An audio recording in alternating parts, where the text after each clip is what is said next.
The Tuesday, November 8th, 2022 That's the one. meeting of the regular meeting of the Planning and Zoning Commission of the City of Denison, Texas to order.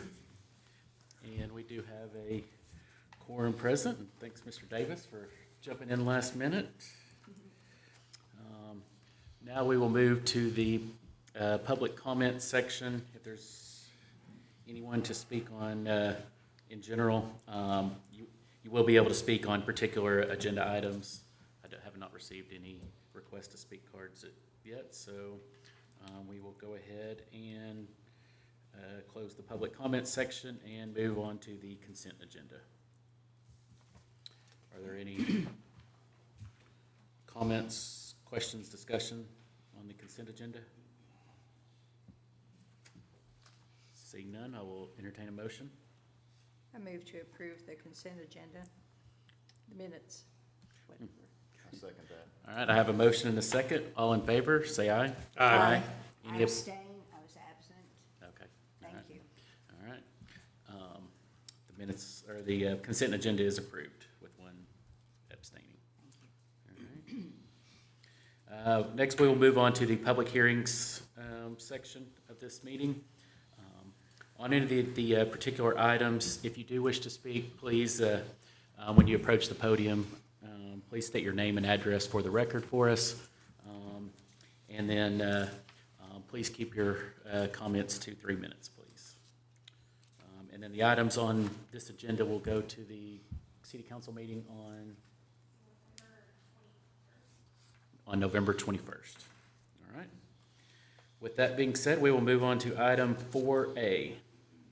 Thank you, Mr. Chairman. Item 4A, receive a report, hold a discussion, conduct a public hearing, and take action on a replat of Block A, lots 1 and 2 being a replat of lots 15, 16, 17, and part of 18, Block 2 of South Highlands Edition, Block A, Lot 1 and 2, Garcia Edition on South Lamar, case number 2022-113RP. This is an aerial view of that location, located on South Lamar.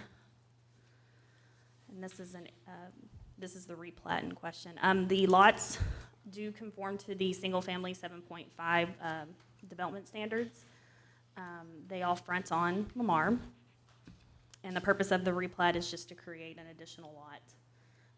Staff recommends approval of this request, and present for any questions that you may have. I don't believe the applicant is here. Okay. Are there any questions of staff? All right. Would anyone like to speak on this request? All right, then we will close the public hearing portion of this agenda item. And any further discussion among the commission members? Okay, then I will entertain a motion. I make a motion to approve the proposed replat. Second. I have a motion and I have a second. All those in favor, say aye. Aye. Any opposed, same sign. Motion is approved. Now we will move to item 4B. Thank you. Item 4B, receive a report, hold a discussion, conduct a public hearing, and take action on a replat of Lot 4 of the North Oaks Edition, Block A, Lot 4, Lots 4R1-1 and 4R-2, North Oaks Edition, case number 2022-114RP. This is an aerial view of that property located on North Oak, on the north part of town by Washington Street and by Ray Drive. Just like the last one, the applicant is just requesting a replat in order to create an additional lot from 1 to 2. Both lots will front on Oak Drive.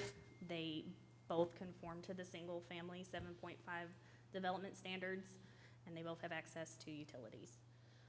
Staff recommends approval of this request. Any questions of staff?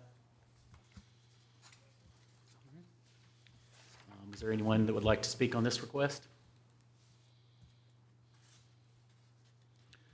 And I'll close the public comment or the public hearing portion. And any further discussion among commission members? Then I will entertain a motion. I move to approve the proposed replat. I have a motion. Do I have a second? Second. I have a second. All those in favor, say aye. Aye. Any opposed, same sign. That motion is approved. We will then move on to item 4C. Item 4C, receive a report, hold a discussion, conduct a public hearing, and make a recommendation on a request to rezone approximately .159 acres for property located at 2101 West Highway 691 from the SF 7.5 Single Family Residential Zoning District to the Commercial Zoning District, case number 2022-118Z. This is an aerial view of the property. It's located right at the corner of what we call FM 691 and Texoma Drive. The property currently has a commercial structure on it. It's being utilized as a liquor store. However, it is zoned for residential purposes.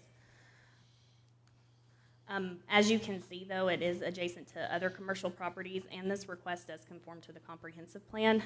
The applicant is requesting this rezone in order to avoid any future nonconformities.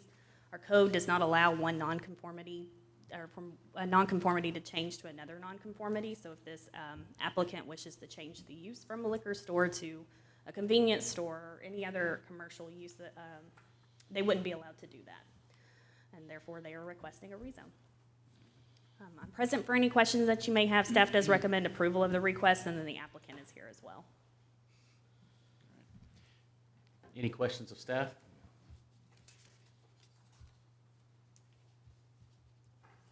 All right. Then, is the applicant here? Would the applicant like to speak? Just a reminder, if you'll state your name and address for the record for us, please. Hi, how you doing? Name is Mohammed Polani. The address is 3645 Capstone Lane, Plano, Texas, 75074. And it's my attorney here, named Mr. Gaziani.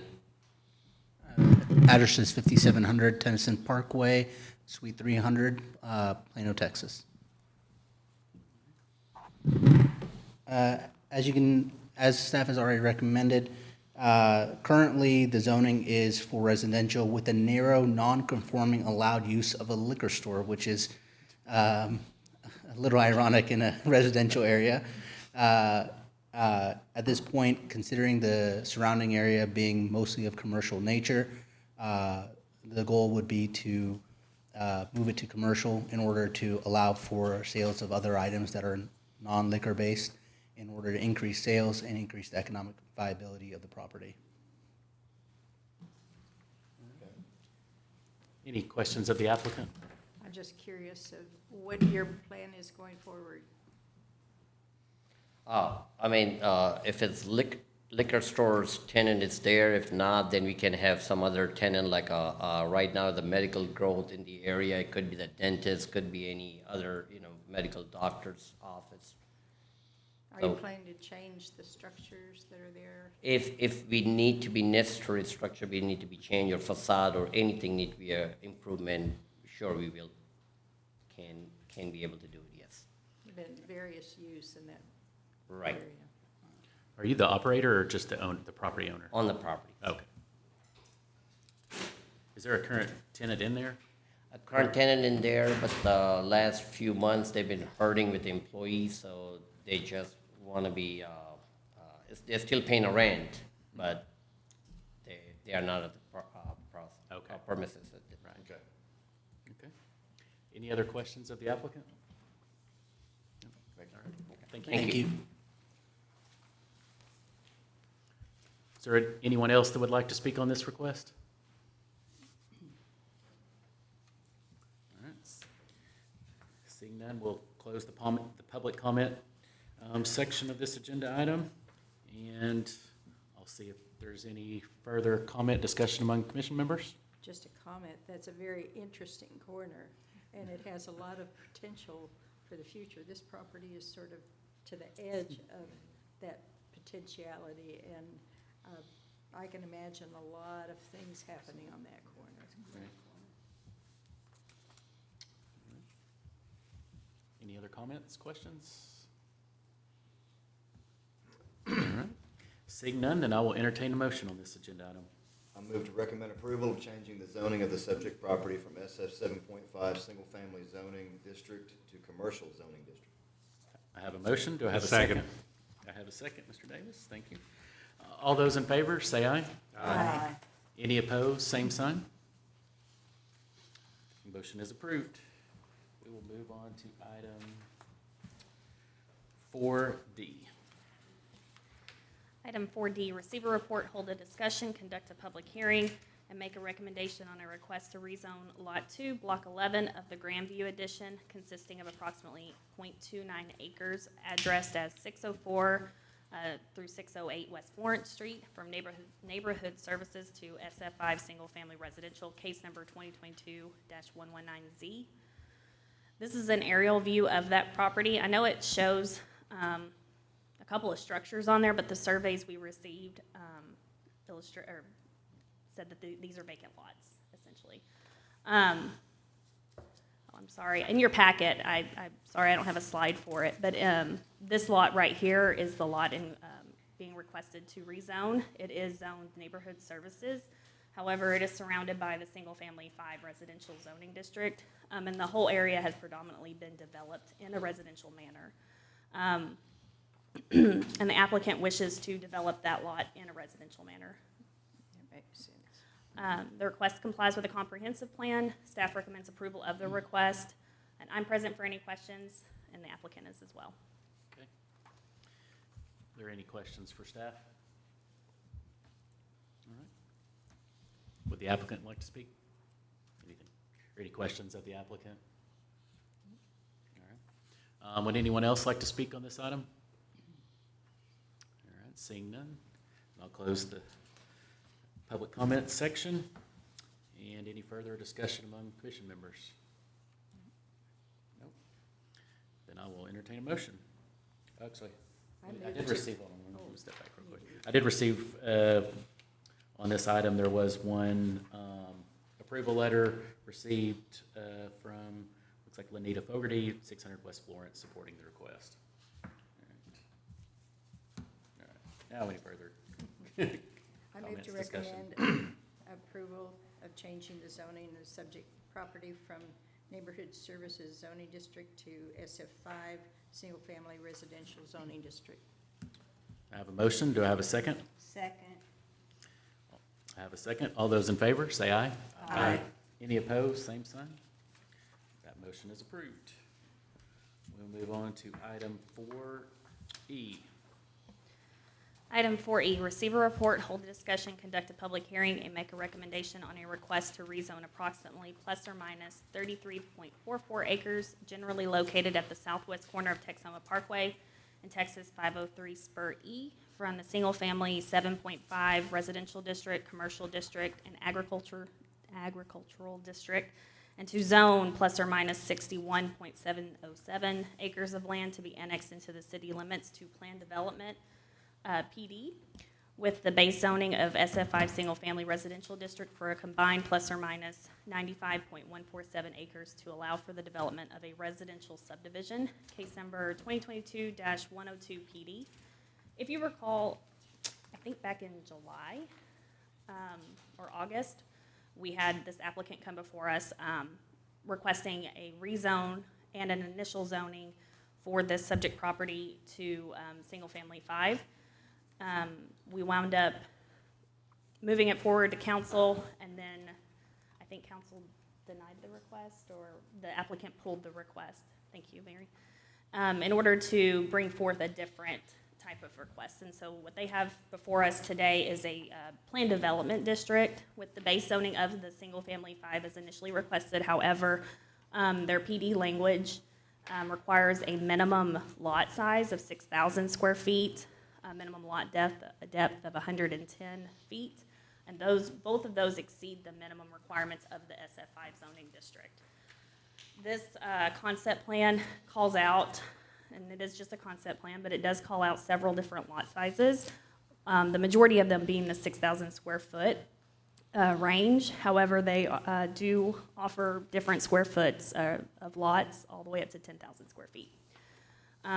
The majority of the land is in the floodplain or floodway, so it is undevelopable, and it is possible that when the applicant moves forward with their civils and their plats, that the total number of lots may decrease. But right now, this is just the zoning case for the PD they have set before us.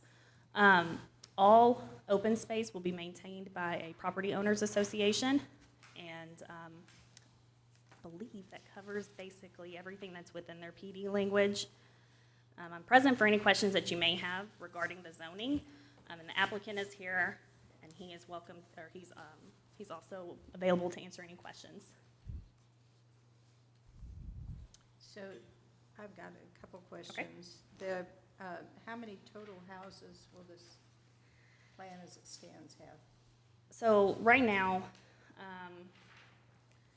I'm not real quick with math on the spot. We'll say it's less than 200 lots, what it looks like. However, it's hard to determine that at the moment. It's just a conceptual plan, and that could change. I don't see it becoming any more. Now, the applicant can speak on to that, but it could be less by the time they come through with their civils. Also, the shaded area, I'm assuming, is the questionable area again that may or may not be Right. buildable? It's possible that those lots could be brought out of the floodway or the floodplain, but they have those marked as currently being within that area that FEMA has marked as a floodplain. When we talked about it before, there was a lot of concern about what would happen to the hill behind the property. Was that addressed in this new plan?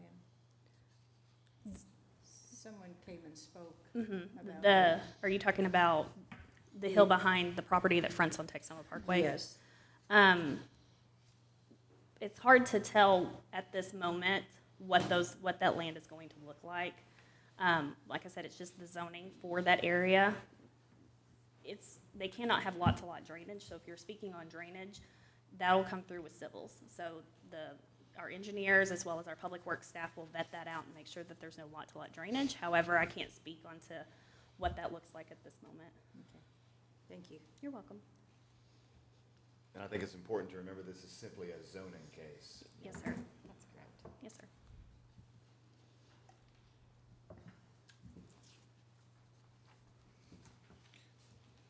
So would the PD come back through for approval? This is just Yeah. So- zone it for This plan is preliminary. So this development. is their request for a PD as they have presented, and so this is the recommendation. This will go before council for approval, as well as the annexation of the remainder property. So I guess my bigger question in that is, I'm assuming that there will be some engineering Yeah, yes, ma'am. expertise going into the plan. Yes, ma'am. So this is strictly for the zoning part, and that other will be involved with the other Yes, plan. ma'am. Yes, the applicant will have to submit a full set of civils, a preliminary plat, a final plat, and I think that's everything that they'll have to submit. But they have other steps and other things that they have to provide to the city in order to move forward with the actual development and construction of the property. There are a lot of steps after this Right. piece. That's We just what- need to get through the zoning portion, and then we will continue to work with the applicant on the engineering, the layout. If they have to change that, that'll be on them to do all of that, but we just need to move forward with the zoning if that's your desire and what you're going to recommend. That's why I was saying it sounded like a generic statement, but this is simply a zoning situation. today. That's correct. That's We correct. Get ahead of ourselves. Right. Yes, they do show two entry points into the subdivision off of Teresa Drive, as well as Texoma Parkway. Eisenhower Parkway and Texoma Parkway are TxDOT roads. So through the engineering process, they'll have to work with the city as well as TxDOT in order to make sure that those are appropriate locations. They may move a little bit than what you see right here, but they do have entries, two sets of entry into the subdivision. And I know that right now, one of the roads shows to be in the floodplain or floodway. They'll work with TxDOT in order to find out an appropriate location for that entry. Regardless, it has to have the two entry points. Yes. Yeah, yes, for emergency access. Right. Okay. Are there any other questions of staff? Would the applicant like to speak on this item?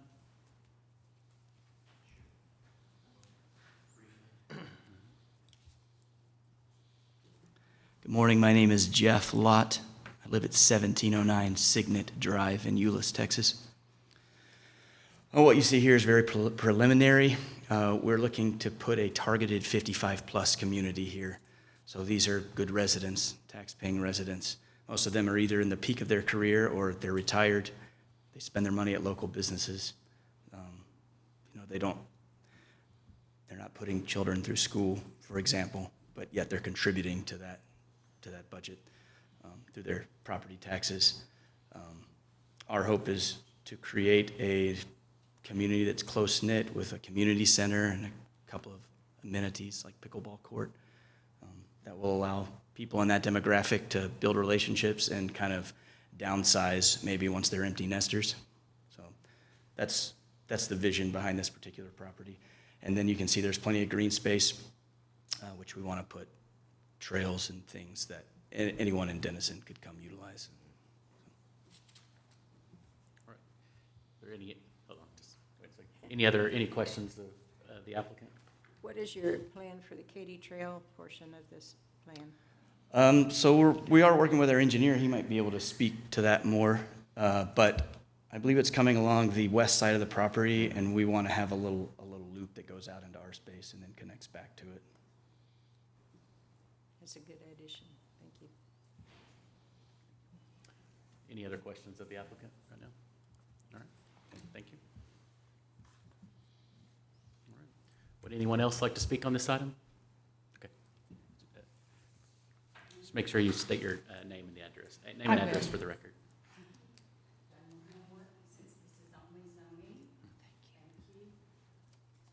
Thank you, ma'am.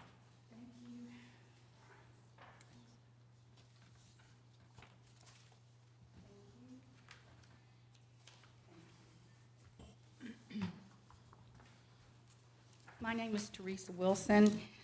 I own the 10 acres on the parkway adjacent to the proposed park and the proposed development. Look, I can appreciate that these gentlemen did not do their due diligence in purchasing this property, and now because three-fourths of it is useless, they're trying to save their investment. Or I can appreciate that he did it solely for the purpose of enticing our city with a new park, if he can cram even more Section 5 houses in the 33 remaining acres. Or he realizes he's made a bad deal, but if he can annex our city with the floodplain and get his Section 5 housing, then he can try to peddle it off to a real developer, and we still will have the problem, but he's made some money. What I don't understand is he didn't listen to you all at the last meeting when it was heavily suggested he understand the seriousness of flooding with such a dense housing addition. And he came back with a better plan with variables in housing sizes. Still no plan submitted. Or why he didn't listen to council when they said this was not what they had in mind for our community. And again, stressed the seriousness of the flooding. Just two days ago, Teresa Drive was underwater after a few hours of rain. He's added another 60 to 80 houses to the original 124 houses. Or why he didn't listen at council when I presented a map showing on my property that Dr. Brown put in a retention pond on the lower south end of my property due to flooding. For the last 50 years, behind Bat's business, it came right down from the opposite side, the south side of their development. Or why he didn't listen when I presented documentation showing he can't have an ingress and egress right next to my drive. He has to go 425 feet into the floodplain and across from the bus barn to even exit that property. That's TxDOT. After I met with you all, I did my due diligence. He'd therefore have to bridge right through the wonderful park to get his 400 plus minus vehicles, city services, delivery vehicles, all back and forth onto the parkway. When the mark, and I said 450 and it's 425. Anyway, I've spent a lot of time and money on research and documentation, yet he's shown up twice with the same little spec plan. That's it, except the second one has almost 200 homes instead of 124. And he added 14 1,000 square foot lots to appease planning and zoning to have a mixed use, but it doesn't address the density, which is going to flood everything around there. And I'd love for our city to have a park, and I'd love to enjoy it, especially right next door to me. But is it worth it when you've spent so much time cleaning up the city? Because they can dream about 55-plus community, but this is going to be HUD Section 5 housing, and anything goes. You know, we're not New York yet. And they don't live here. They just bought it. And so I do not approve of allowing the lot sizes to be lowered from 7.5. Thank you. Any questions of the applicant?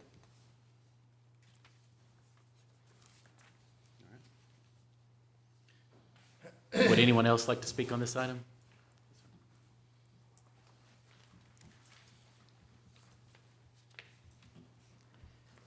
Hi, my name is Carlos Casas. I live at 4024 Churchill Drive in Flower Mound. I'm here on behalf of the applicant to speak solely about engineering. I'm the engineer of record for this project. And yes, this is a zoning case, but I understand the concerns of drainage, especially in the floodplain that she's speaking of. We're at a point where we don't want to, obviously utilize all of the money into the engineering if we don't get it past zoning, correct? So we have looked in the background. Oh. It's not mine. Here. Sorry about that. That's fine. All right. We understand that there's a lot of more steps to come after this zoning case. There's a lot more engineering that needs to be analyzed and worked with through the city. Flood studies need to happen for this particular parcel. We need to work with the floodplain administration as well to understand the requirements for the floodplain, to even see if those are even possible to regain. Our main goal for the second time around was we understood that they didn't approve of the 5,000 square foot minimum lots, so we increased the lot size to 6,000 to try to appease that aspect of the smaller lot issue that was being talked about. Obviously, here on the concept plan, we don't show the trails that we do intend to incorporate. He has aspirations for amenity center as well, as he spoke upon. And this is merely a concept plan that gets us in the right direction. There's some difficult topography out there that we're working with that we're needing to analyze as we get through these streets and lots. So I'm solely here to basically to reassure you guys that there will be no stepped skipped in the process of understanding what the drainage encounters at this area, what is needed to make sure that everything will not be flooded, and obviously there's multiple steps after this that we need to take to get to that point. So, do we have any questions? Any questions? Thank you. Yeah. I just want to add that City Council kicked this back because they didn't want to do this the way it was presented because of the density. That's why they kicked it back. It wasn't anything else. Okay. The flooding was a big concern. Well, and I just want you all to know that because I was there, and it's still my big concern. Yeah. So, thank you. Okay, thank you. This item will go back to City Council, so. All right, anyone else to speak on this request? All right, seeing none, I'll close the public hearing portion of this item. Are there any further discussion? I think we need to have a cautionary thing of how many PDs we approve that are of this size in that corridor. I think that this, you have to understand that I lived through the boom of California in the 50s when we started incorporating cities at 35,000, and that's just because of total housing numbers without any center. So I like this. I like the combination of green space with housing. If this development did not have that green space, I think it would be questionable whether or not we approved it. I'm glad that we have moved forward with the density, and I appreciate the addressing that density issue, because I think that is helpful. In moving forward with our trails plans, it certainly activates that. So I think that it's 100% better, like Spence, Mr. Redwine. No, I'm Commissioner Spence. Redwine, pointed out, this is strictly for the zoning part. There's a lot of things to happen after this. All of the engineering that needs to go into it. There's a lot that needs to happen before we even see the next plan. So just my comments on that.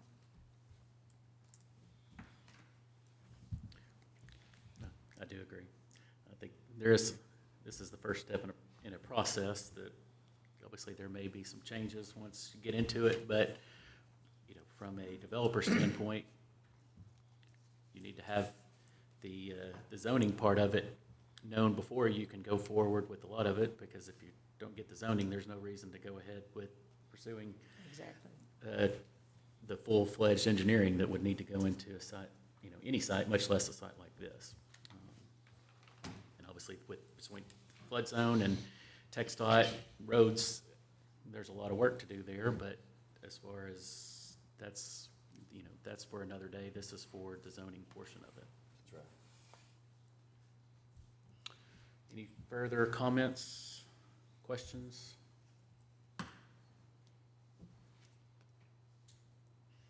Seeing none, then I will entertain a motion on this agenda item. I move to recommend approval of the request to rezone the portion of this property currently within the city limits from agricultural, commercial, and SF5 single-family, and to zone 61.707 acres of land to be annexed into the city limits to planned development district with a base zone of SF5 single-family residential district. I have a motion. Do I have A second. I have a second. All those in favor, say aye. Aye. Any opposed, same sign. That motion is approved. All right. That is the end of our public hearings. We'll move to staff updates. Today we have Phyllis Gerald and John Webb here to present us with some direction and to ask you for your comments on comprehensive plan updates. So we have worked through some of this with staff internally and had a good meeting last 2 weeks ago now. Fridays ago, that's right. It seems like it was last week, or it seems like it was a few weeks ago. So, but they are going to share some of staff's thoughts, and then we would really appreciate your feedback. We had discussed this during the training that we held a couple weeks ago, and I let you know that this would be coming before all of you. So this is how we're going to start off some of our comprehensive plan updates, and John has a PowerPoint that he and Phyllis will walk us through. Yeah, we're going to pull up the PowerPoint. Good to see you again. Good news is there's not anywhere near as many slides that we had during our workshop sessions that Phyllis and I worked with you this summer. We're going to really want to focus on the time to get input from you. Okay, thank you.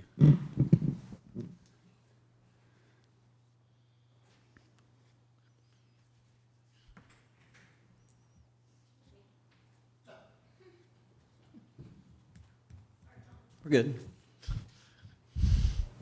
Name and address for the record.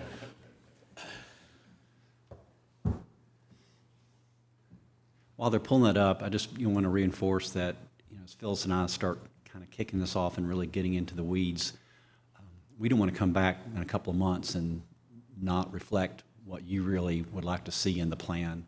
The plan was adopted not that long ago. It's still a very valid plan, as we put in the staff report, but we do think there's some tweaks in it, and some things have changed with the market. And I think things have changed, maybe with the vision of the Planning Zoning Commission, the City Council.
All right.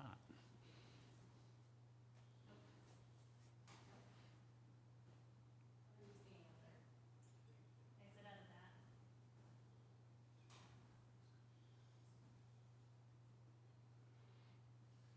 Go down to the bottom. Thank you. You're welcome. Oh, it's still on. Okay.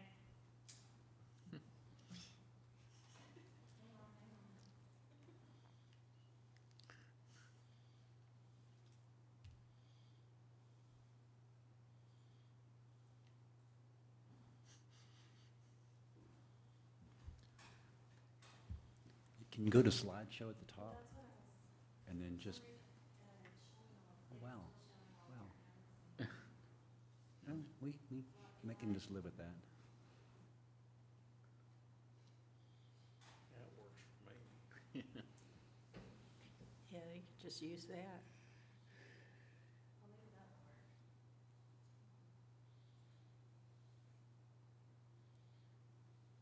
Oh, hey, unclick the notes part over to the right.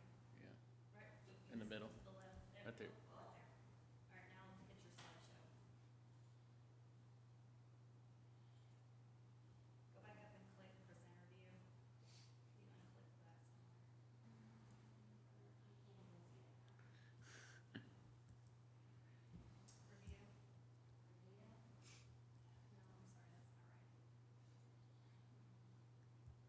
No, I'm sorry, that's not right. Wonder if you can just. Try it now, see if it.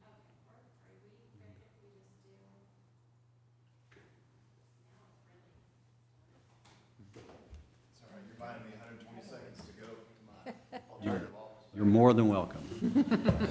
Let's take a break.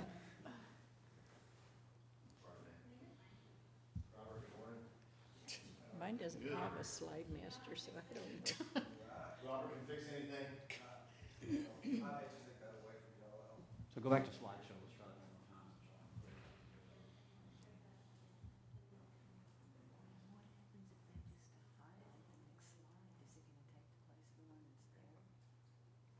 Probably, they might have to manually, Yeah, I'd click from the beginning, but probably what do could I just know? have to just manually.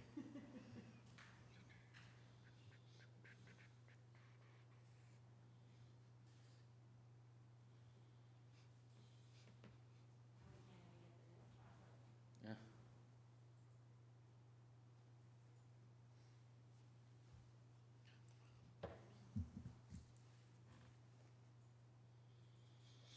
We haven't saved it, so exit out and go back in,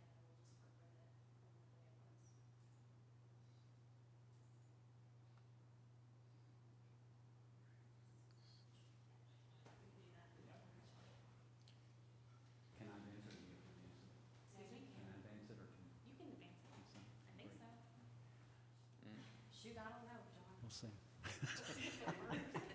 It worked last night, so. Yeah. Hit that.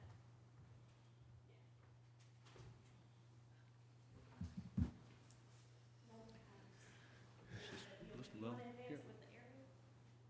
There it Okay, works, yay. it works. All right. Technology. You're ready to go when Spence comes in. Did bad weather skip y'all Friday evening, Friday afternoon? We got hammered here. Excuse me? We got hammered here, just rain and Yeah. thunder and lightning and, but in Cook County, it didn't rain at all, so.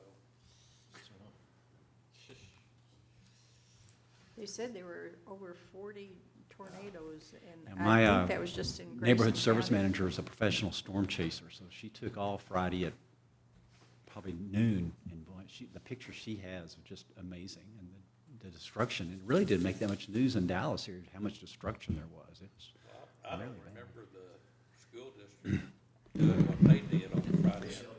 Shelter in place thing. All right, I think we're ready to go.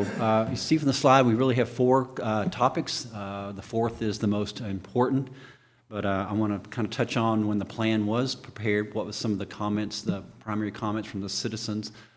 In the plan, they were ranked as how many comments they got, so I kind of went back and took, like the top 10 comments from each section.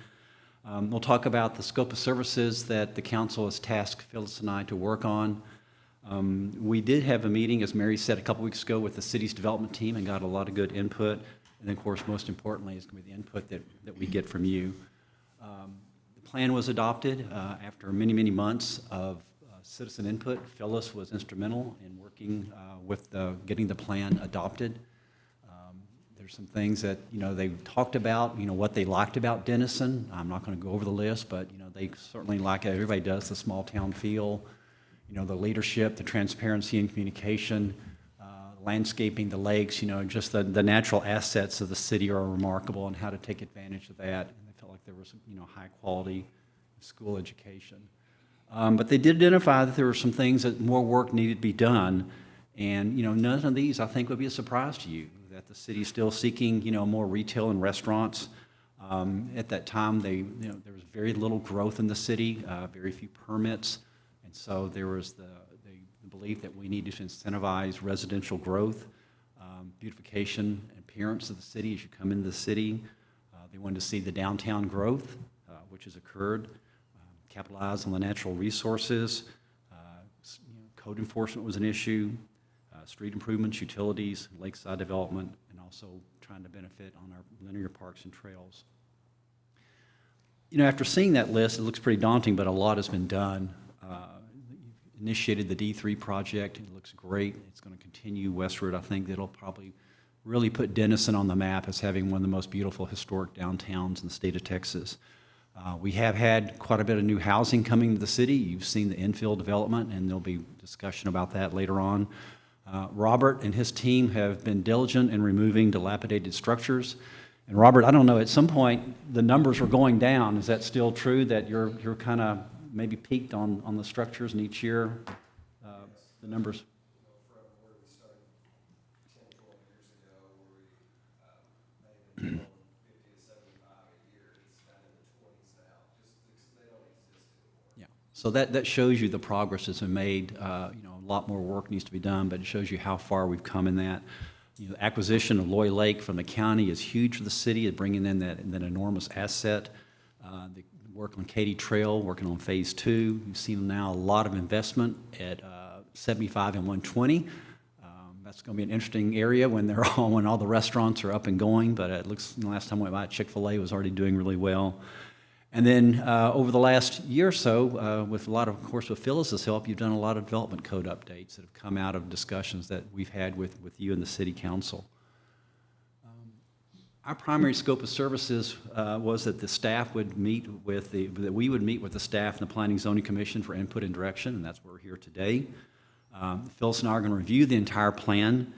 There's some outdated information, there's some irrelevant information, and there's just some cleanups that need to be done in the plan.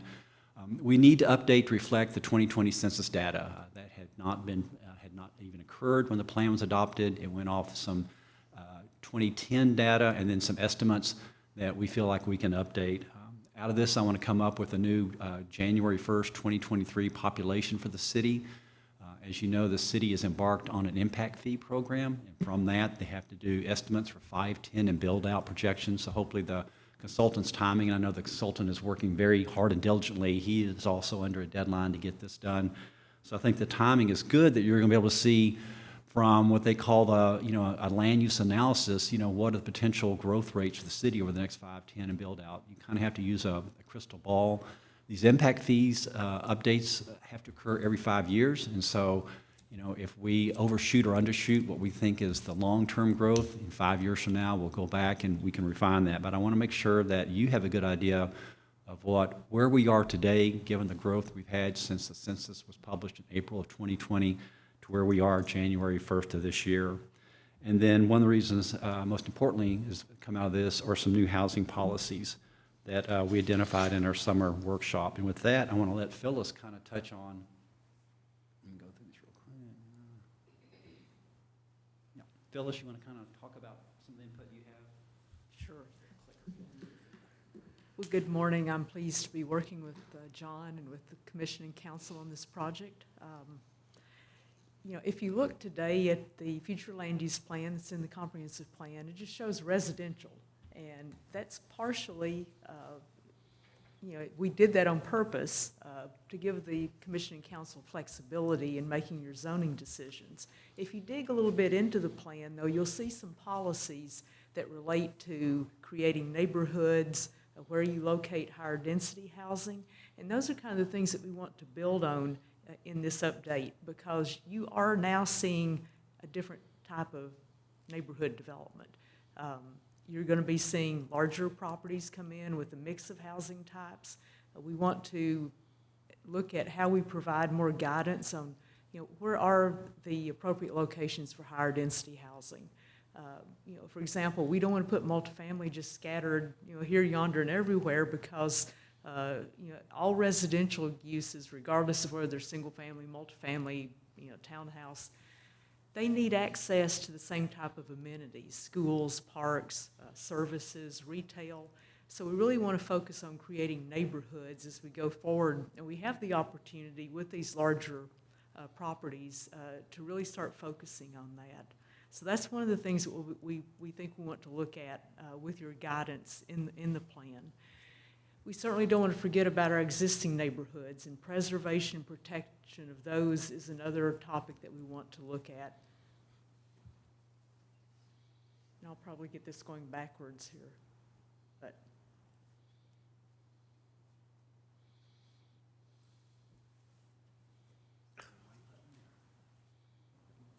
Okay. There you go. Okay, thank you.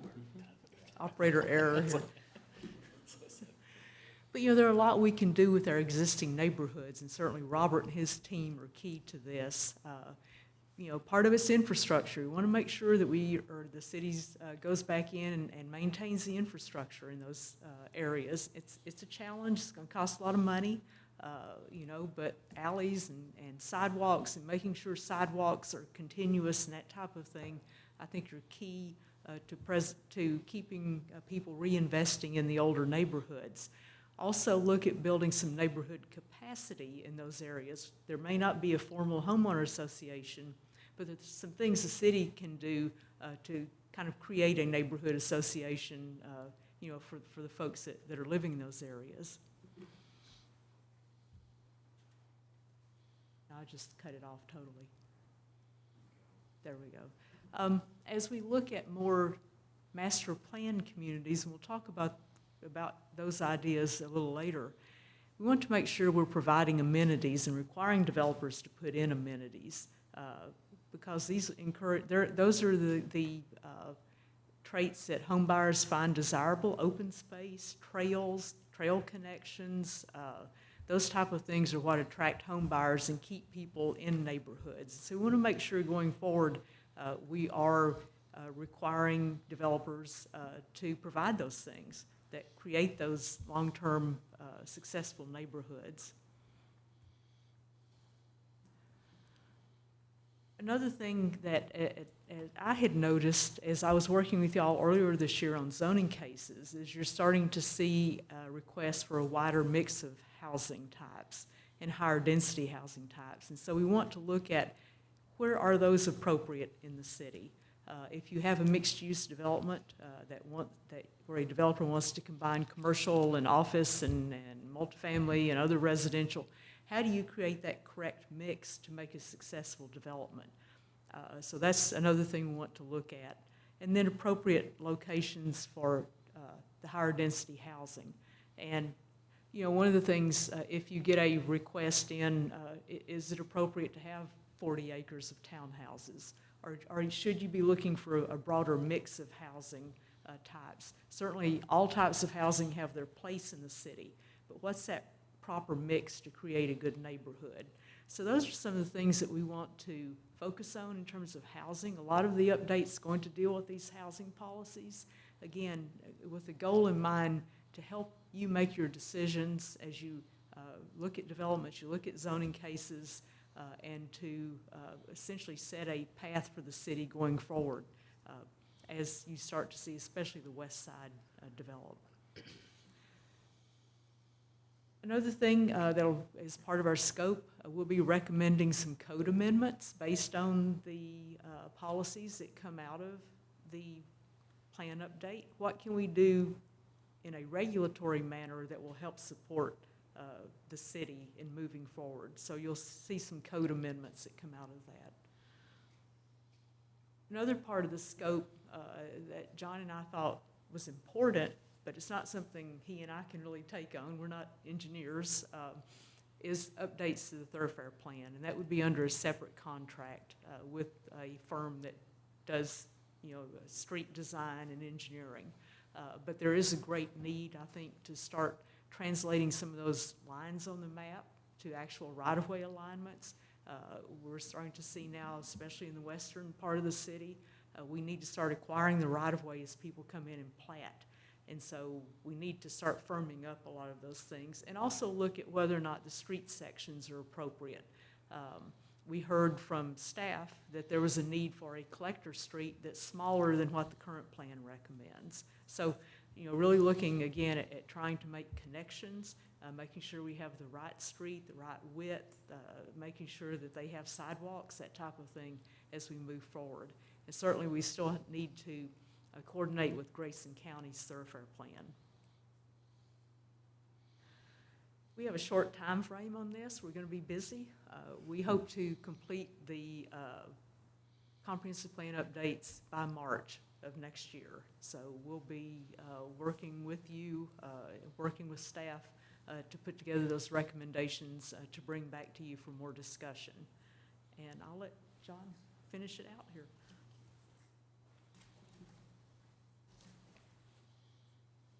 As we mentioned, we did have a good meeting with the city's development team. Again, don't need to go through the list. This PowerPoint also can be provided to you after the meeting. But, these are your team members from the staff that work with the developers week in and week out. Robert was involved as well from a code and a neighborhood perspective. So these are, what the observation is that we know we're going to have growth. This morning, you saw an item that would add significant amount of housing stock to the city. As you know, the growth is moving from the DFW area northward. As I mentioned earlier this summer, when you have the type of job announcements that you have with the city to the south of us that I won't name, those people will probably look for alternate places to live outside of that city and may find that there's some very attractive areas in Denison. And I know the developers have already been working on the west side of Denison looking for those residential opportunities. They know that it's all based upon jobs. And the last time we went through a downturn, I was working with a developer, and we really weren't seeing the downturn that I thought we would in the housing, and the city's working for it. And he goes, well, John, because you have the jobs. Your city has done such a good job to bring in the jobs.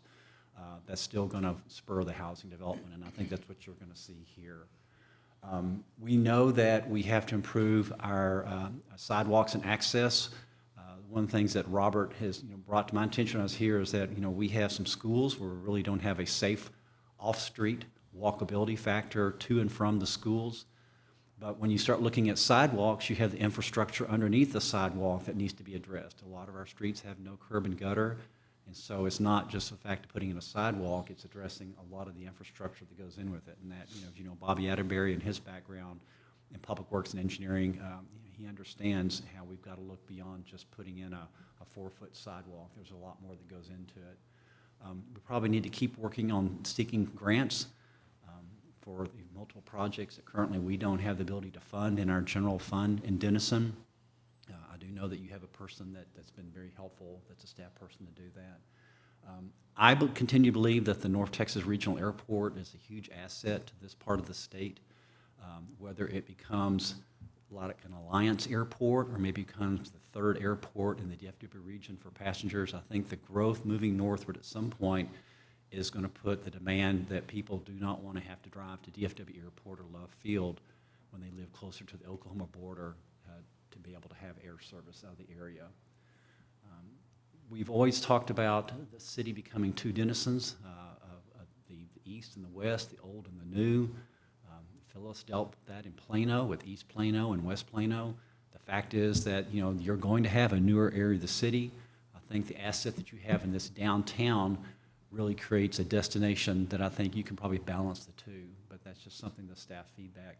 We probably want to get into more in sustainability, conservation, and hazard mitigation. Those are concepts that a lot of the Texas cities are starting to embrace now. But again, that was an element. Affordable senior housing, you had a topic on tonight, or this morning's agenda, but there is an issue on affordability for the seniors. You do have an aging population in the city. Okay, I'm going to walk through these questions, and I know we got some good note takers, but I've got about 5 or so questions that really would like to have your input on, and that will base where we put a lot of our effort in. So, first question, is the city moving in the right direction? And Mr. Chairman, I'll ask you to do what you can to get some comments out of your fellow commissioners. All right, you heard the man. Comments? I got a short list. With the Katy Trail, it looks great, and I'm so glad to see so many people using it. I saw somebody take their whole family down there just to have a picture, selfie of their whole family on the Katy Trail. I'm concerned about phase 2 because it doesn't seem like we're moving very fast, and that would be relatively easy to accomplish with, there were 2 plans in place. So we got a grant, we were going to pave it. If it didn't have the grant, it was just going to remain gravel. And so it seems like the gravel and fixing the bridge would be a lot easier to do than waiting for a grant. So I don't know where that stands, but nothing much has happened with that. In hearing Dr. Kirkbride, I'm not sure I pronounce his name right, but That's right. close enough.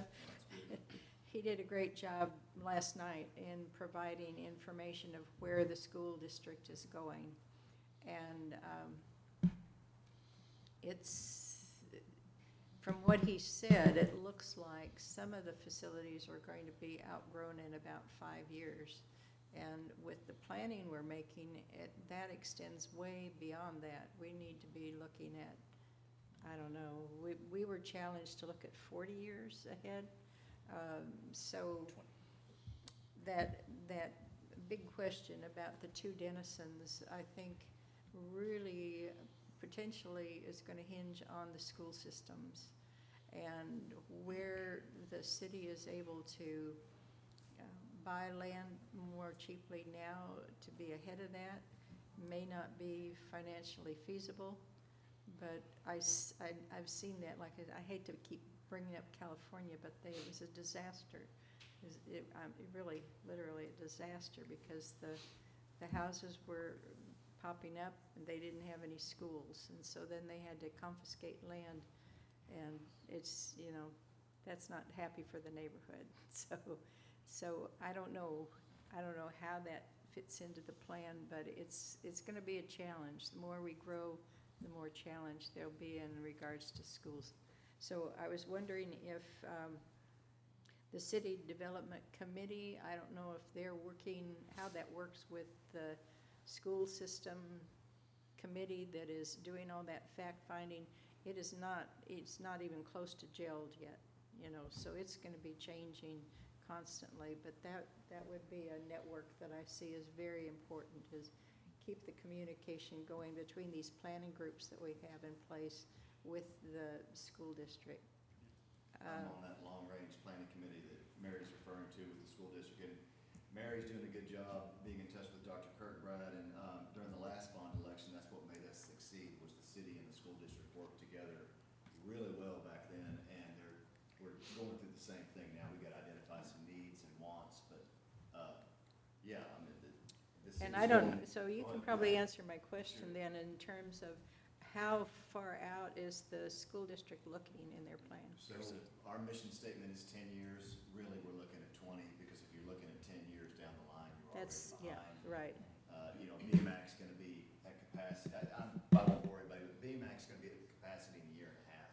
And then there's everywhere else that has the same issue. So, yeah, we're looking at trying to repurpose some facilities and do some other things to get way ahead of it, because if you get up to it, then you're already behind. Yeah. The city in the right direction, downtown Denison has a personality. Yes. It's not full of tower companies and laws. Well, and So, I mean, you can come back here and enjoy yourself, right? And I would hate to think that we would have 2 Denisons. Right. I'd like to keep it. That would be my intention, is to do what we need to do in order to keep that one Denison, because you can't change the history. You can't all of a sudden put another downtown on the east side. It's not gonna happen, so, I don't know if that answers your question or not. yes, that's Well, perfect. let me chime in on one thing about the schools. Most of the larger master plan developers that are bringing in a subdivision of 500,000, 2,000 homes, they want a school. They can't market their subdivision if they don't at least have an elementary school. So they typically are very eager to work with the school district on either reserving the property. The developer I worked with so badly wanted a school, he actually paid for the school to come into the city. Now, I don't know if that would ever happen again. That happened 10 years ago. Another developer gave the land, to the school district. The issue you have, though, if you've got the multiple smaller developers that really, they can't make the numbers work, they're doing 100 lots at a time, and if you've got 10 developers doing 100 lots, none of them are going to want to give up the land for the school. So that's where you have to be a little bit more proactive and work with the school district on how do you go out there and identify the property. So That sounds good. I'm glad that conversation's happening. I just wanted to add, we are having those discussions, Mary, in depth. I send Dr. Kirkbride my monthly report, so he gets all of that information. Bobby meets with him regularly. And in some of our pre-development meetings with the developers who are bringing in the larger ideas and the bigger developments, we explicitly state that, would you be willing to donate that land? And like John said, they want that. They want those walkable communities where kids can ride their bikes or get to school easily. So, yep, we're trying to stay on top of it. And it is one Denison, not two, and then the reason why I say that is the committee was charged with, okay, we know we've got some work to do on the west side, but we've got to make sure that we understand the entire city of Denison, so we're gonna be doing work at Terrell, at Lamar, and some restructuring of some things at Sam Houston Elementary that's gonna make everyone happy, not just, Northwest Denison. That's good. I think there's staff members, Oh, yeah. several, obviously two, I was still on it, but I couldn't go to the last 5 meetings because of baseball, and as well as a couple of the council members and so forth. So there is, I think, a lot of communication back and forth for that part of it. I mean, as far as moving in the right direction, I mean, I do think, and I think we've started to be proactive on some things as far as even things like the duplex, which doesn't, a lot of the developers want to do, but then anybody in the neighborhood does not, if you live around it, you don't necessarily want those, and there may be a place for them, just like any other housing option, but it's also where we want to have our plan and say, where would this be Where is it appropriate? okay? Where is the dense, I think that's probably the biggest thing, is where is that dense housing appropriate? Obviously, there's places, and I think generally that's probably more along your thoroughfares is where that would be more appropriate versus in the middle of other housing options. And that goes for multifamily and your denser housing types, which I think probably is, that's where most of them would go. But then obviously, I don't know, at one point we had, along Crawford there, proposed one that was for townhomes in the middle of, between 75 and 131 there. And, but, I think that's a big part of it, is identifying those areas where the denser, housing would be appropriate, so that when things like that come to us, then we can look at it and say, okay, yes, that is, which, like we had today, is basically, that's kind of in that same realm. It's it's basically at the corner of two major thoroughfares. So is that, an area where more dense housing is appropriate? And we need to have those types of things, because there's definitely a market for it. I know that townhomes that are at the corner of Crawford and Lillis, like they're full. They've had it and filled them up. I mean, there's a demand for people wanting that type, whether it's rental or even own. But you see, especially in some of those larger in Plano and Frisco and different things like that. I mean, my mom moved from a big subdivision house to Plano's, living in a, a nice townhome, but they didn't want to have a yard to maintain and want to be able to travel and things like that. So you've got to, you need to have those options, and I think the planning comes in as far as, okay, where would those be? Where would those be appropriate, and also where would those not be appropriate? Anything else?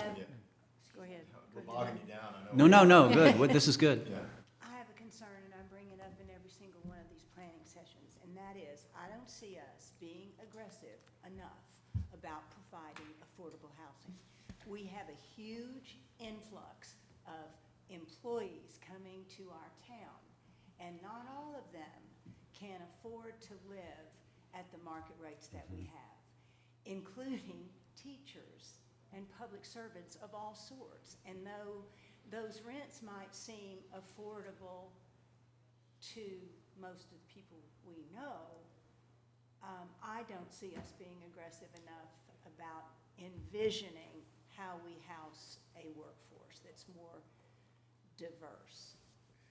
I mean, is that by having the smaller lot sizes or different types of housing? Not I mean, I guess- necessarily. I mean, that's not necessarily in and of itself the solution. We need to think creatively about where people who are middle class or struggling to be so are gonna live, because they fuel the machine on the ground ultimately. So I have not seen anything in comprehensive planning that addresses that subset of the market. I've heard people say flippant things about where that employment base might live, and generally those flippant things say they live somewhere else. I think it's also how you define affordable, right? Exactly.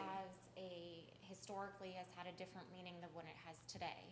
And so as a planning community, we might say the missing middle, or you might read about that, but what does that mean? And so how do we define that in a way that's actually attainable Exactly. to what we would typically classify or historically classify as the middle class? But we see that disparity growing, as we all are aware of for the most part. So I think probably we'll need to really focus and actually go out and recruit and talk to developers that know how to do it. There, in the senior world, the senior living, there are some development communities and groups that's all they work with is for the retired teacher, the retired person that works at the post office, and they actually go to the state of Texas, and there's a program that opens up in January of each year, and they compete for certain funding, it's their tax funding, so they can, get loans at a very low interest rate. And then when they get that, they have to offer those units to the 55 and plus at a reduced rate. I think what's missing in the DFW area are developers that really know how to make the project meet that affordable. And I think that's why you said that. I think there's been a lot of comments and statements. But Phyllis, I don't know if you've worked with a developer that really said, I want to bring in, not for senior, but an affordable product for any age group. I don't know if you, in your Plano experience, if you've had that. We did work with some developers who were participating in the same state program for low-income tax credit, and there are two separate programs. One is for seniors, and then the other is for general population. It's people who, as you say, they're teachers. It's not, but they are paying a certain percentage of rent. It's lower than market rate, but we had some very nice developments built in Plano. They look no different from a market rate development, so that's another way to reach that population that can afford a market rate. And I think we've all thought about Texas as being very affordable all these years for housing. We're not anymore, especially. As I've seen housing prices increase both here in Denison and in Plano and the entire Metroplex. So it's an ongoing challenge. You know, and I think, again, the city focuses on providing a mix of housing types. That's another way to get at affordability, and not just, you know, I know there are some cities that I won't name, but we only want 2-acre lots. That's all we want. So, you know, that's fine if that's the direction that your city wants to go. But if you're also an employment center, and this when I was working in Plano, this was a big issue. If if the city of Denison wants to continue to attract employers, large employment base, you've also got to provide housing for those folks. And you're right, it's not right to say, well, they can just go somewhere else, you know. And I've heard those statements as well. Low-income housing tax credits. Yes. Are people coming to us with those plans? And if so, how do we respond? And are we reaching out as a community to developers as that might be an option that could be welcomed? I can speak to that a little bit. So I will bring that up with developers who seem to be a little more sophisticated. We've talked about, as a staff, having low-income housing tax credits or LIHTC, making sure that we have a one-pager that explains what that is. And then we also have to, those developers need to have the resources, the accounting staff, the legal staff. There's a lot of cost that comes into that. So making sure they understand the back end of what that looks like to make sure that they're able to facilitate everything they need. So we've had those discussions. We haven't had a lot of them, but putting it on the table, we've never had someone say back to me, oh, I'm not interested in that. When it's explained to them what it is and how it can work, they're usually send me the information and we'll look at it. And I think it would be good possibly maybe to have some case studies that show, as Phyllis was saying, where market rate and the low income are mixed together. You shouldn't be able to tell, right? Because it creates a sense of pride. Everyone wants to live in a pretty place or a well-kept place, and it helps to facilitate that, I guess, down the line. But there's some really good case studies that maybe would help to illustrate what we're talking about a little more as we get to that point. But some of the developers have been really great about hearing that.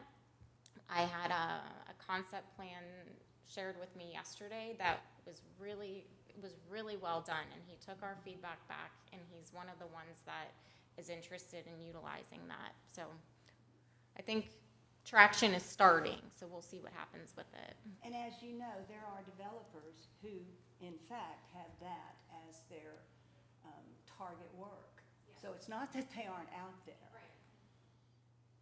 Yeah, I think it's, while just because it's a statement in the plan doesn't mean it's going to happen, it's important that there's a very strong statement. So if we have a proposal that is good for the city, the density's good, and there's an affordable aspect to it, and you've got citizens speaking against it, because I just came from a month ago where a very contentious group had determined that the developer was going to use some tax credits to bring a variety of income sources.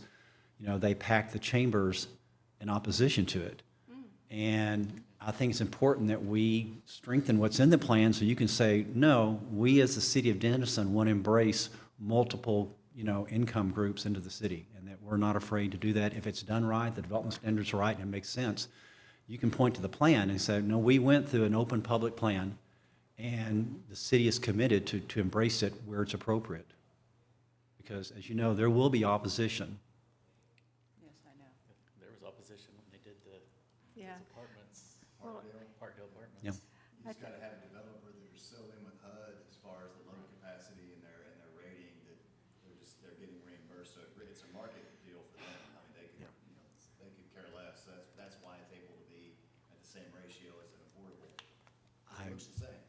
Right, it all comes down to the Yeah. numbers for them. Right. So, but if you find sometimes you have to find those socially minded developers Right. as well. Totally.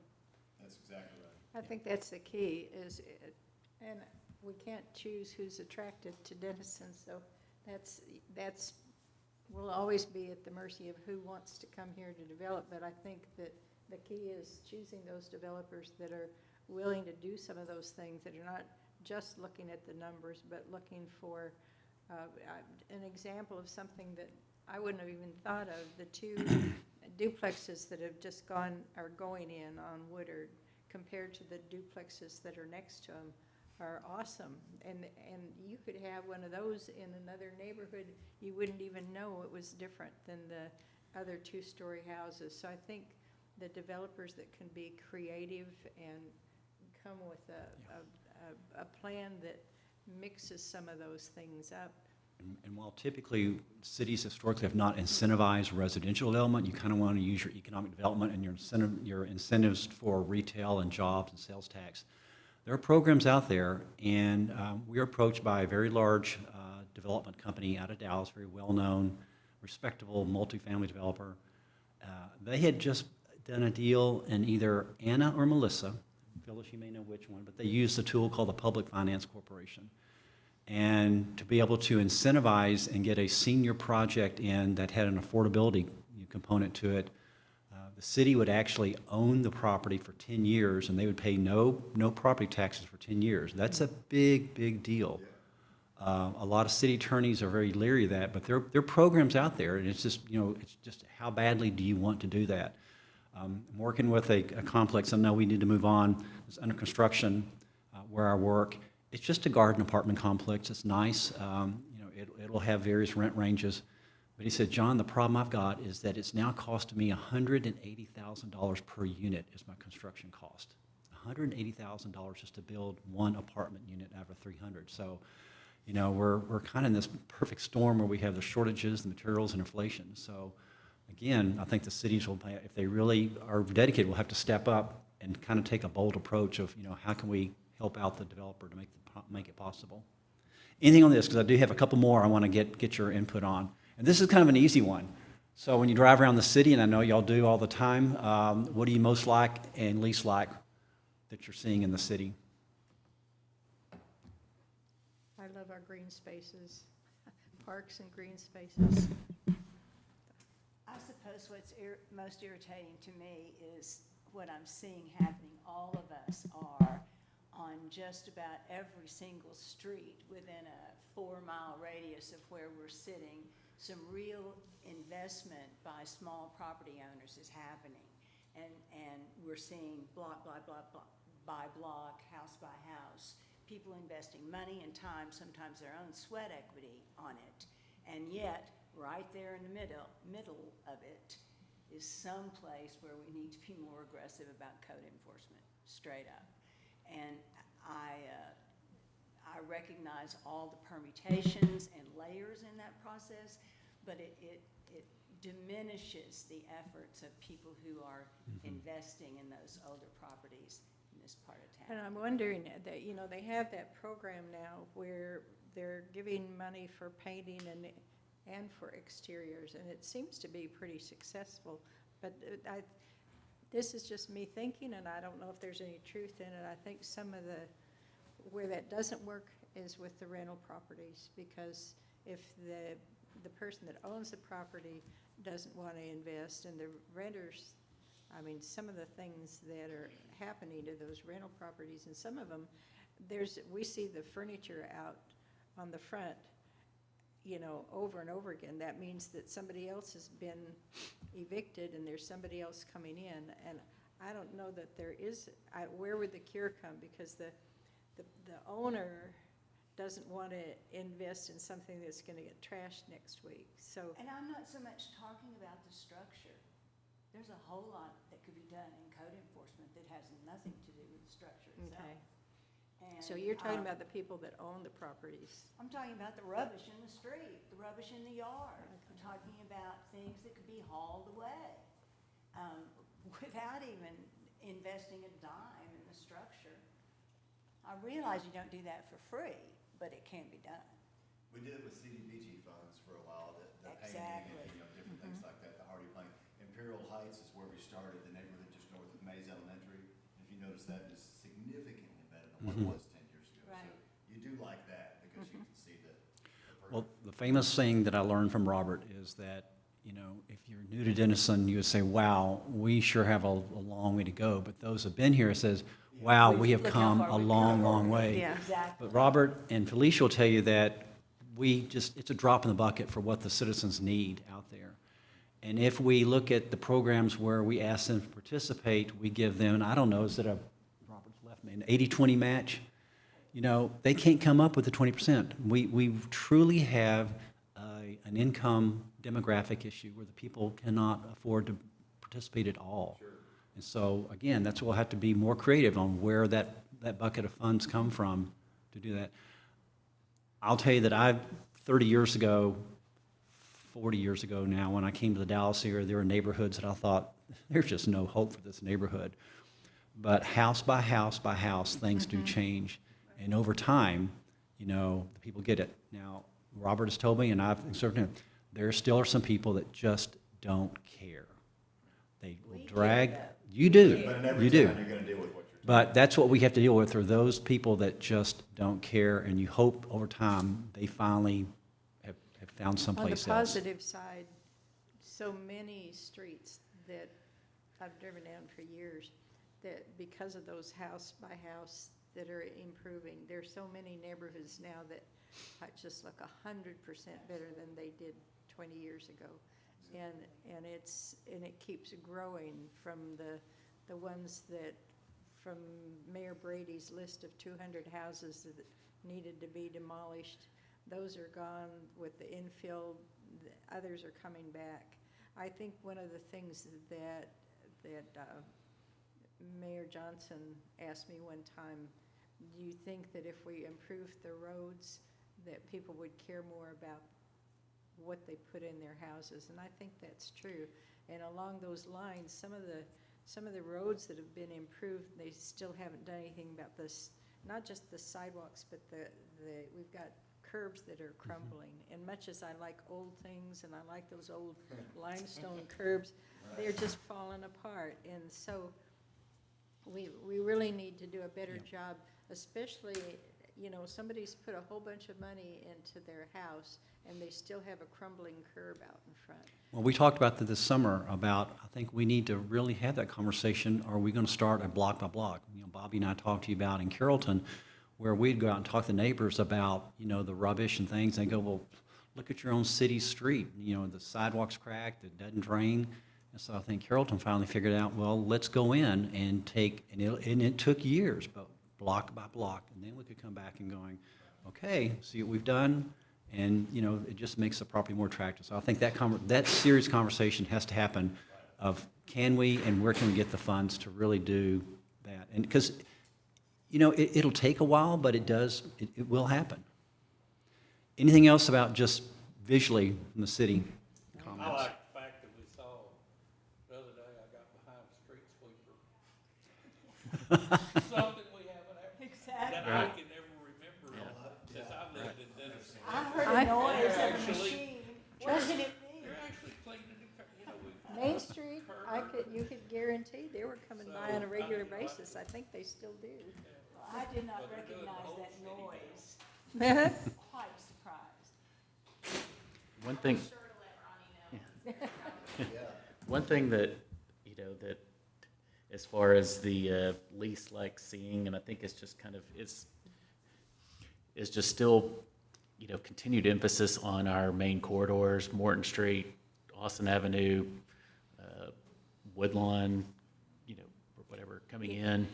Just the amount of the used car lots, the metal buildings that are just just straight metal buildings, no any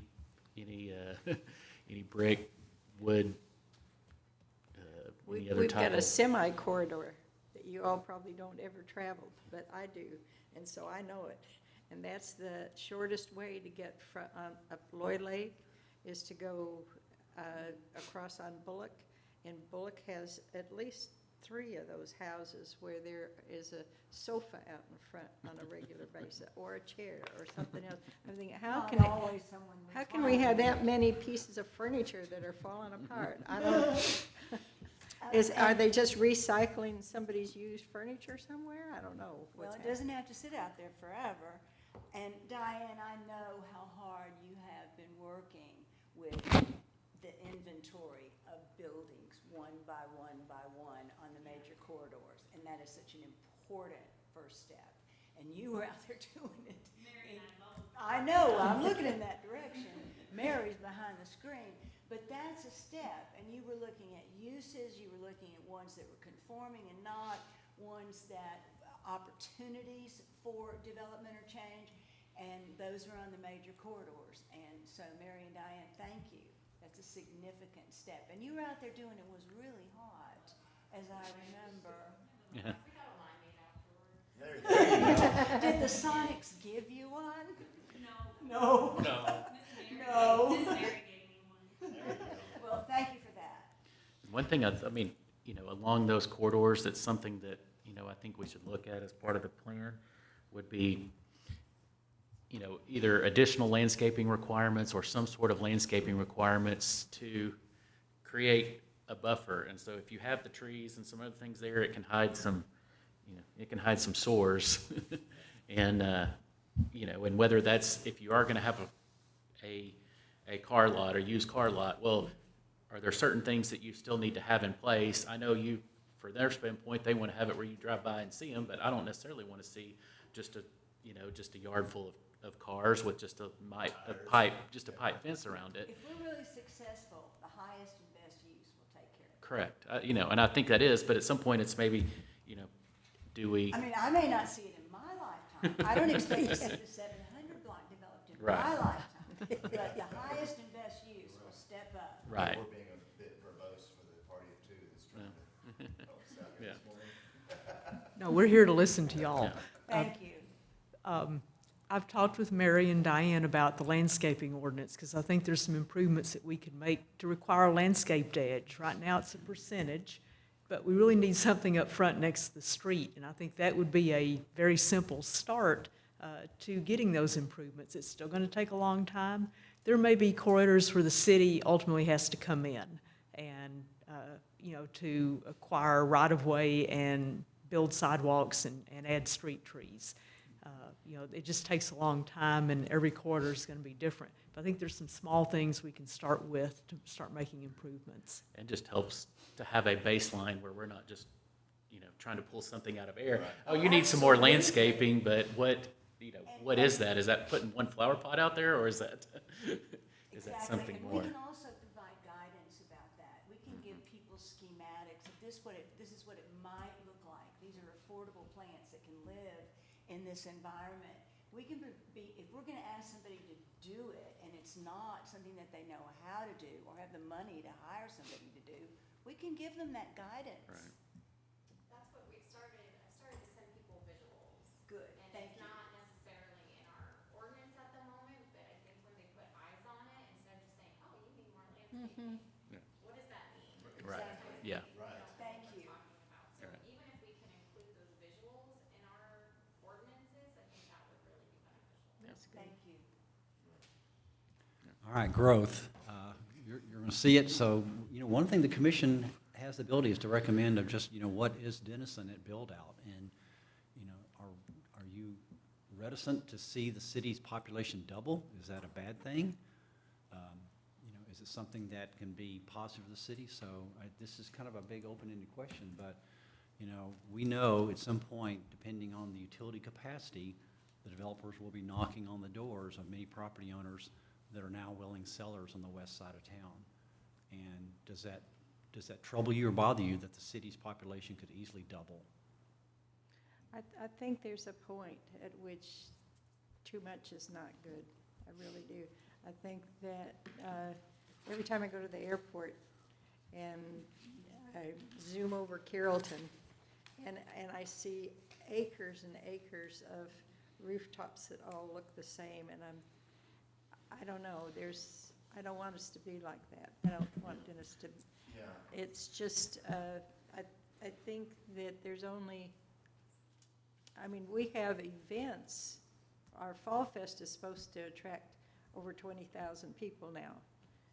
And that's like a little city coming to Main Street once a year. That's okay. They're visiting our town. I think when you get too big, you lose something. And it's intangible. To keep that that small town feeling, I think there is a population size, and I don't know what it is. I think we'll only know when we get there. I really do. I don't, Not belittling the question, but that's, you can't answer that question, or the next one. It's gonna be a two Denison scenario, Yeah. west versus east. You know, Robert and I both grew up with, oh, well, you're from West Denison. I mean, you'll know when you get there. No, but if you wait until you get there, it's too late. The next 5 years Well, are seminal let me in what happens rephrase to that, our town. Linda. Let me rephrase that. Not when you can start to feel it. Oh, I agree with There's a that. time But when you start don't to. have to wait till you feel it. You can plan for it. Yes Or and plan no. around it, Yes and no. So, I think you could throw a number out there, but that might not even make sense. I think you could say 40,000, I don't know. I don't know what- 40,000, I mean, that's what Sherman is now, so I is know, that, I is know. that too big? I don't know that necessarily it would say that's No, too big. that's not and too big, that's- so I I mean, don't, so that's what I'm saying, I don't know what that number is. That's great. I mean, that's And helpful. that's what's going to happen. But in the process of our being in the driver's seat, that's what the planning is about. And there are people who would rather not see our town grow that much bigger because of the things that we have that make it attractive right now. We could not be aggressive enough about maintaining. And then you have to look in the future about cost benefits analysis. And did we make the right decision 10 years ago? Whoops, here we are. And then we've lost what is attractive right now. And I think we just need to perhaps think about what is a target amount, what might that look like as far as industry and residential and schools and infrastructure, because you can't just plot it along one block at a time. Well, we've looked at, for years now, we've talked about Mr. Schuler's gonna build 11,000 houses down there. Yeah, yeah. Or whoever it is, you know. Because that deal fell through about 5 years I was but gonna it's- say, some things, However, the demographics tell you that. some things are West Denison, that's self-correcting. healthy growth. That They is- really you are. know, and it's gonna happen Right. at some point. And do we start putting the word out now that we don't want 11,000 homes, so y'all stay down. I mean, part of it depends on where they are, like out there, is that really, That's is not that gonna the bother same me as? if that And happens. that doesn't, Is that really Denison, or does that Yeah, matter if that was technically Pottsboro? I mean, it's all. So let's put you it this know, is way, if you look at, I mean, I lived in far north Dallas, which, I mean, that's about as crowded as you can get. And when we first bought that house, there were cow pastures around us, and we were just little island houses, and it grew up around us. But it was easy to get to downtown Plano. It was easy to go to those places where the heritage was and everything. So I think part of that is feasibility and travel, of being able to connect the neighborhoods. I think when you grow acreage-wise too big is part of that, and the ease of getting to those places. If we've got our corridors in place and we have our everything that we've been talking about today in place, I think we'll be okay. As long as we grow our schools and we grow our green spaces, we let our parks grow with the city so that we maintain that percentage of acres of green space to residential, so we retain, even for the people that are living in affordable housing, they can get to Water Lake, they can get to Loy Lake. As we improve Loy Lake, it's gonna be a real gem. Not this year, I don't know when it's gonna happen, but we've got those things in place. We are way ahead of the game in terms of green space to residents. And I'd just like to see us keep that. Thrown out the term in the past, but I really believe in it, and that's density by design. I've been in some developments that are really considered high density, but the green space, the way they're, I think with Mary's work on giving people the visuals, when I was working in Irving with Las Colinas, they came to us a proposal that they wanted to put 8,000 multifamily units in the core of Las Colinas, and the council just fell over.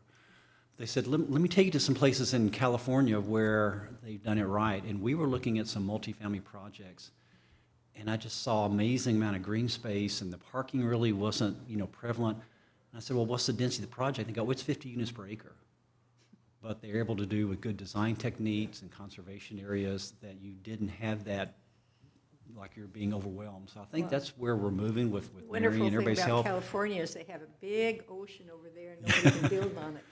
But again, I think with your PDs, you have a lot of flexibility when you see these PDs to ask for more open space and ask for a better design. And I think that's what the development team is doing in advance of that. So One thing, that I was gonna say as far as, I don't know that it's, doubling in size isn't necessarily, I don't know that it's, like you said, it's necessarily just a numbers. Is it adding 25,000 more?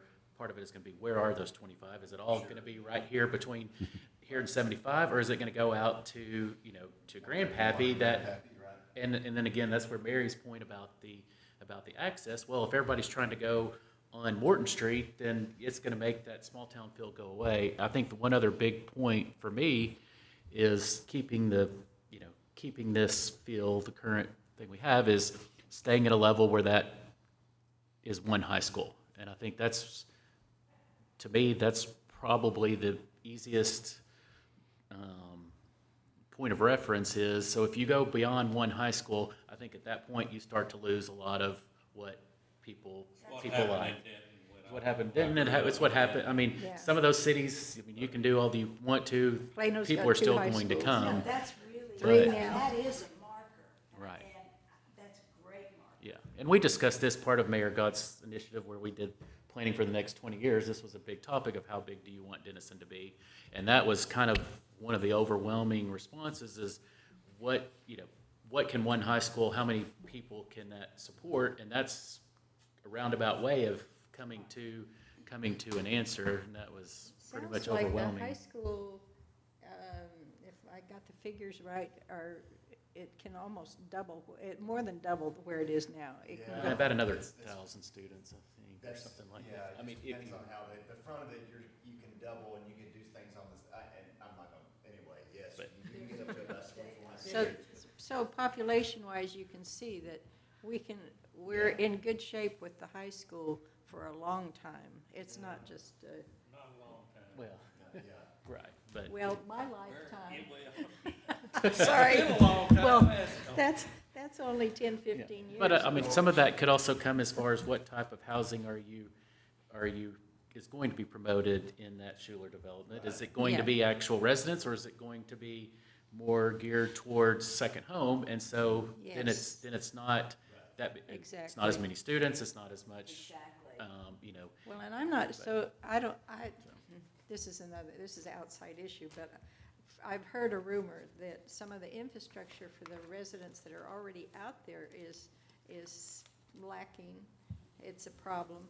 And so I just really question whether or not they're gonna be able to do some of the development in the Schuler that they, Not without a lot of adding something. to a lot of Yes. infrastructure, because, city does all the infrastructure for the airport, Yeah, and there's a water treatment plant, at the airport. It's woefully undersized yeah, and all today, which is, that's interesting, it's yeah. all got to be, It's complicated. Those little satellite issues are a little different than our Denison proper. Just ask those guys right out there about infrastructure. Yeah, but I think that's a piece of cake compared to that over there. Right. So I think like John said, and I think we wanna make sure we're staying on track. We had other meetings this afternoon. Oh, yeah, So I'm trying But, to.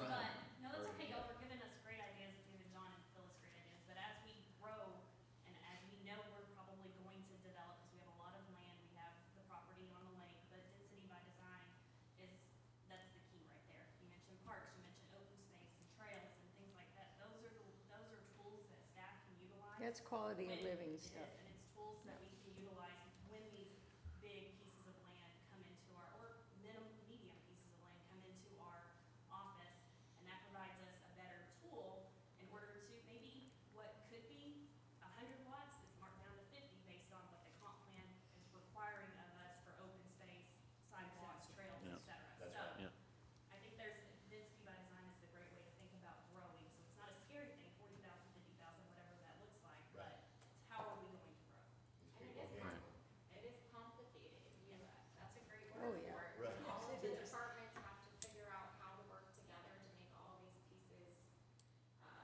that they could. Yeah. It is, I'm sure, like, you know, all of us get inundated and daunted by the things that come before us sometimes, but if we can find those incremental steps and those small wins, we'll get there.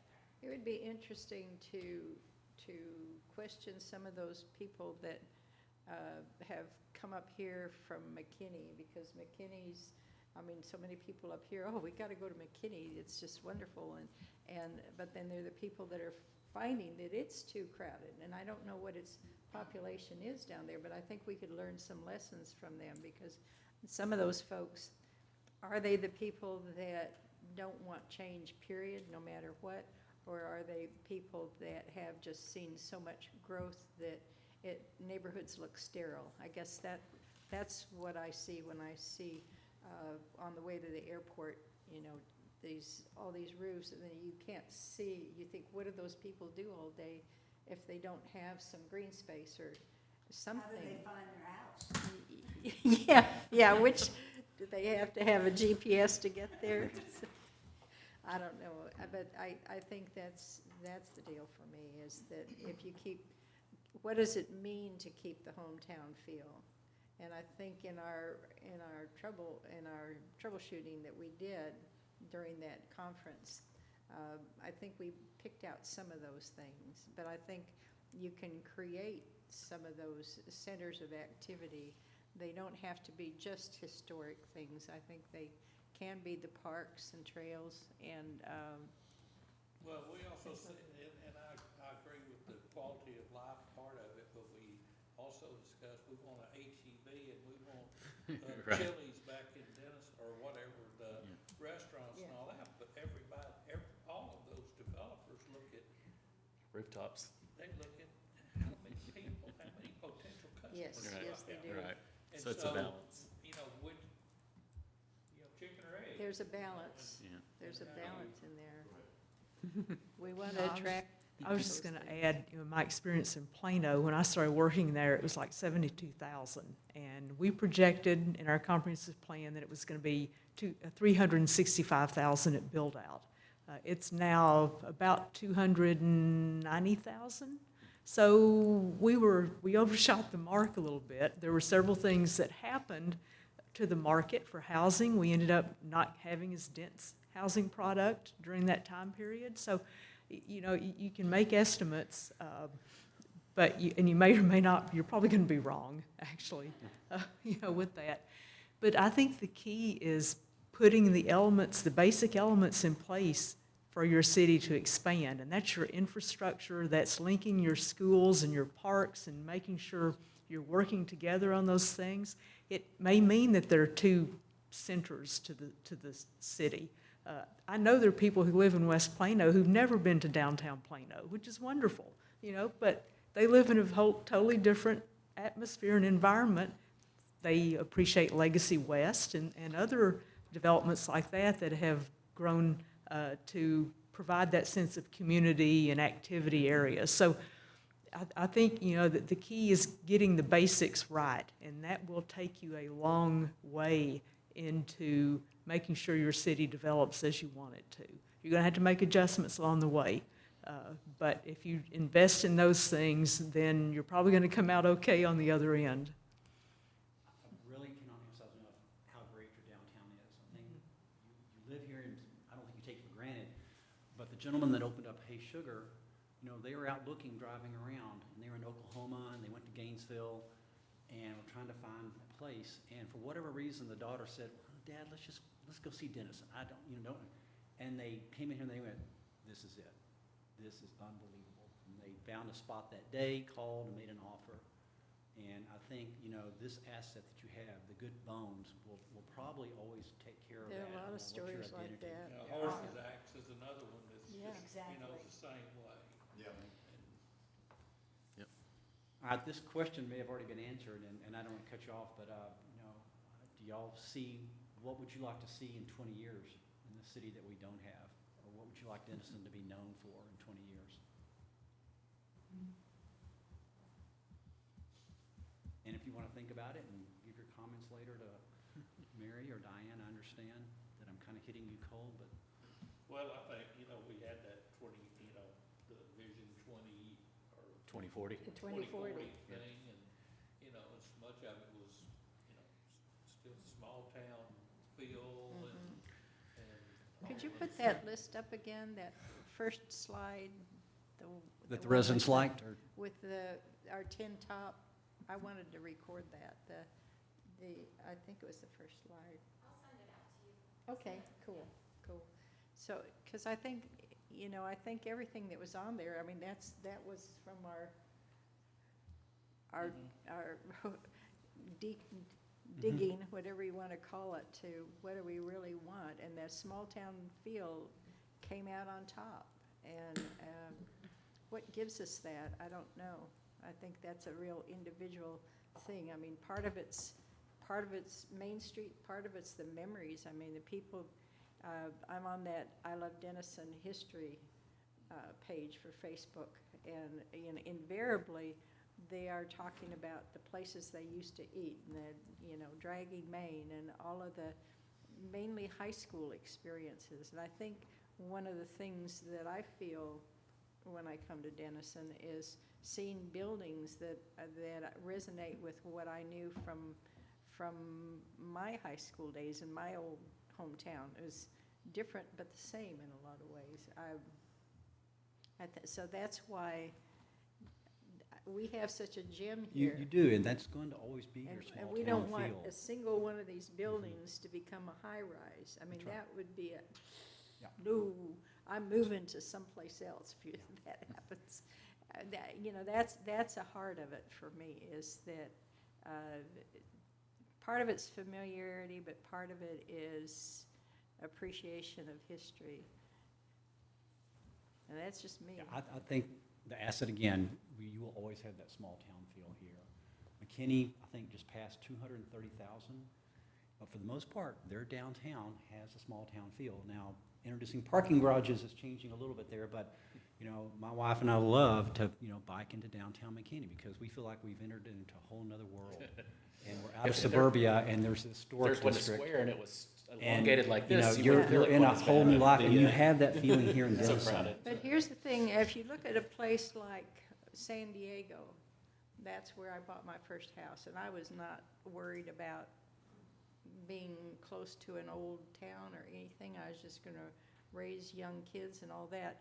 But we could go to Old Town, and Old Town is still Old Town in San Diego, and they still have the Mission on the Hill, and all of those pieces. So, and there are towns, when I think about it, I mean, it's not just San Diego, there's La Mesa, there's all of these other towns, but they've got a draw in several different arenas. I mean, they've got the Navy base, and they've got the beaches, and they've got a number of different attractive things that will draw people to be hearts of their city. So I think that we can't create a Navy base here. That's not gonna happen. Somebody suggested that we have an aquarium that would bring people, but I don't think that's it either. It's just not appropriate for Denison. But I think that there are things that we can do. I think the ice skating rink, for an example, on Main Street is a wonderful thing. And I think there are things that we can create that we may not even think about, like axe throwing. I wouldn't have even, I mean, 10 years ago, did anybody even know that somebody would make a business out of axe throwing? Probably not. But we've got to. And serve alcohol at the same location? Yes.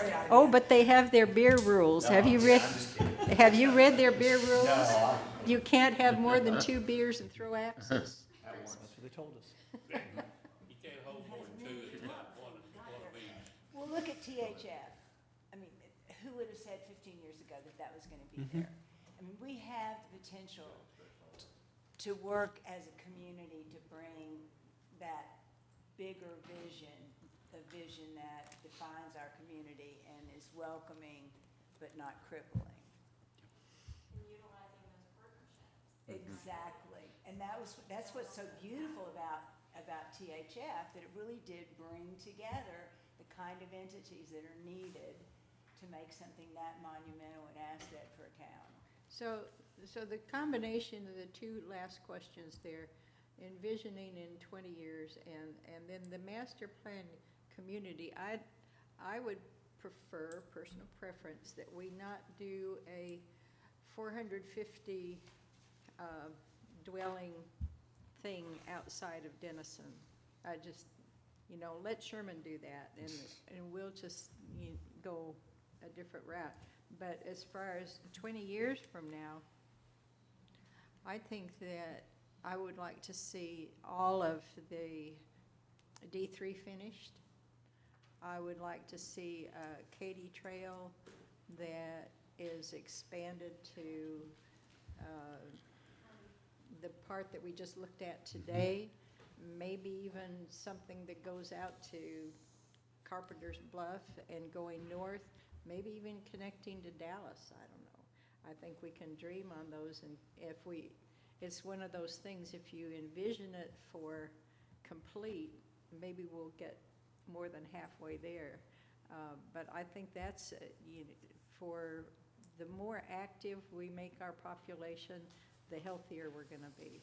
And so any of those things that encourage people to go outside, I like the idea that Charlie had with making porches that get people out visiting with each other. Our neighbors did that for Halloween. They invited a whole bunch of people, and they were out there on their chairs carving pumpkins for, they ended up with a line of a dozen pumpkins. Every kid did a pumpkin. So that's just more outdoor living in general, and everything that encourages that. So the next one's about the master plan community. What does that offer?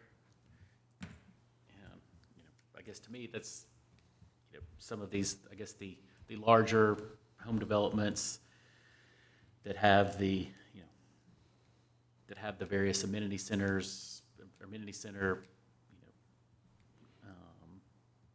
component to it, and, maybe even have different housing sizes and options throughout that, community.